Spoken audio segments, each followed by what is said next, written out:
স্বভাবত বৈষ্ণব পদাবলী বা বাংলা সাহিত্যের ইতিহাসে চণ্ডীদাসের একটি সমস্যা আছে। তিনজন চণ্ডীদাস আবির্ভূত হয়েছিলেন। এক হচ্ছে দ্বিজচণ্ডীদাস,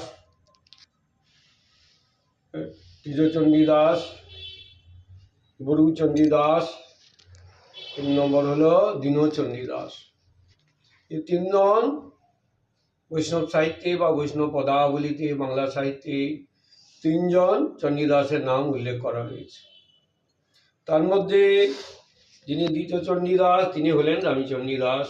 তিনি বীরভূম জেলায় নানুরে আর শ্রীপাঠ আজও বর্তমান এবং চণ্ডীদাসের ধ্বংসস্তূপের পাশে দেবী বাসুলীর মন্দির এবং বেশ অনেকগুলি শিবলিঙ্গ প্রতিষ্ঠিত আছেন। দেবী চণ্ডীদাসের আরাধ্য দেবী আজ শক্তি তত্ত্বের উপাচারে দেবী পূজিত হন। দেবীর আদেশে চণ্ডীদাস কীর্তনের পদাবলী বৈষ্ণব পদাবলী রচনা করেন, অর্থাৎ রাধা গোবিন্দের লীলা মহিমা দেবীর আদেশে তিনি রচনা করেন এবং প্রতিটি পদে শেষে তিনি উল্লেখ করেছেন বাসুলী আদেশে কহে চণ্ডীদাস। আমি সেই বাসুলীর আদেশকৃত চণ্ডীদাসের পদাবলীর একটি পদ আপনাদেরকে শোনাচ্ছি। গুরু কৃপা বলে আপনাদের চরণে নিবেদন করছি।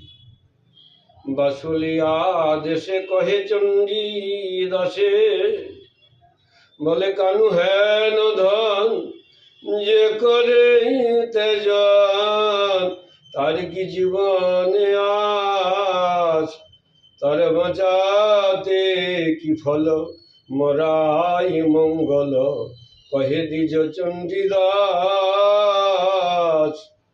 এখানে কানু বলতে ভগবান শ্রীকৃষ্ণকে বোঝানো হয়েছে।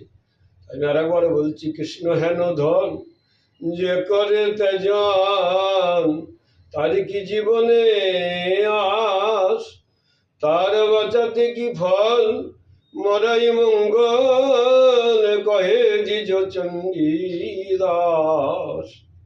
তার বাঁচারে চেয়ে মরাই ভালো, ওগো কৃষ্ণ তজন করয়ে যে জন, তার বাঁচারে চেয়ে মরাই ভালো। এইখানেই রাখলাম আপনাদের শ্রী চরণে। নিতাই গৌর হরি।